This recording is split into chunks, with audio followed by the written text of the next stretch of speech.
here in about an hour. I wanted to start by asking you about something from John Schneider yesterday, and I would Perfect. assume That's where we're starting. that this is in your show today. Yes, we are opening with it. Obviously. So Wyman and Bob have their show. They did a great job interview yesterday, and there's only now a couple more of these left before the draft, so make sure you're listening on Thursday afternoons. But in a question about these 30 visits with Spencer Rattler and Bo Nix, the last 5 seconds or so of this 30-second answer are probably the most important and intriguing part. Yeah, no, we don't study quarterbacks just because we've only drafted 2. I get it. Yeah. We want to get to know these guys a little bit better and spend time with them. And Spencer's a real impressive guy, and so is Bo. And we just wanted to be able to spend a little bit more time with those guys, have the coaches be able to spend more time with them on the board. And yeah, you want to cautious of their time as well. They're out here on West Coast visits, so try to set those up when they're visiting the Rams, the Chargers, the Niners, and try to fit those in. And we love Sam. We love what we did, being able to acquire Sam. We talked about the age. He's got the experience, but that doesn't preclude us from what we do in the draft. Oh, hello. Yeah. That's Talking just about the Bo last Nix, line. a lot of Spencer Rattler. Here's why we do it. West Coast, the whole thing. Yeah, I love Sam Howell. Also, we could still draft a quarterback. Okay. Yeah.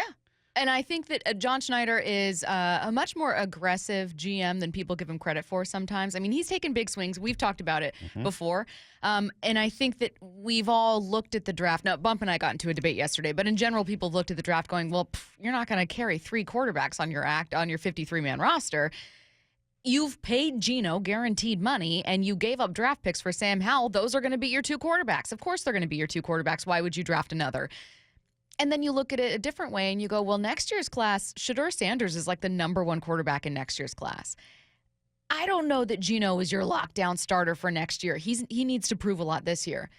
So you have a lot of question marks heading into 2025 and beyond. I think that makes taking a quarterback in this class, which is pretty deep, tempting. Yeah, I would say that's why I was sort of crushed when they traded for Sam Howell. Because they'd eliminated you briefly.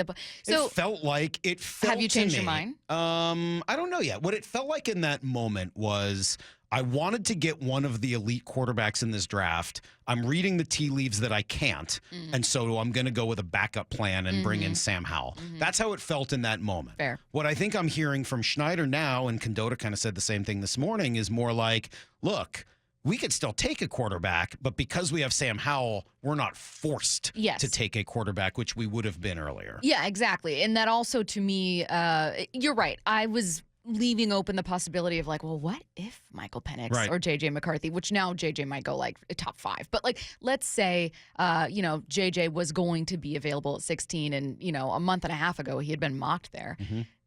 I was open to the possibility that Seattle might pull the trigger and make that move.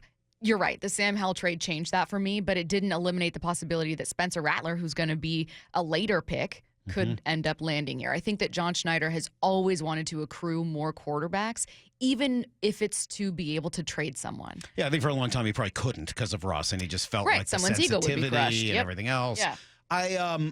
If there is one player that quote made me think of, well, I'll be curious. Did that player, when you hear that from Schneider, that it doesn't preclude us from taking a quarterback, does that bring you to any of the names in particular? It brings me to days. So it brings me to late day 2 or in particular day 3. Interesting. As opposed to a specific name. Like I know that Ryan Grubb was at Bo Nix's pro day at Oregon. We know that John Schneider and Grubb were at Washington's pro day watching Michael Penix. I don't think that they're going to use what would be their first-round pick on one of those guys and a third-round pick for Sam Howell. It made me think more about Michael Penix than anybody else. Really? Yeah. Why? Well, because it doesn't sound like, I mean, look, again, these mocksters, who the heck knows what's real and what's not, but if they are to be believed, the first 4 guys are not going to be even possibilities from where you are. But Penix might be. He might be available at 16. He most likely will be. I've seen him mocked as high as 12, but I don't He know might that be I buy it. available, and if he is, Maura and I were saying it earlier, like, if they take Penix at 16, let's go. Okay, so I'm going to back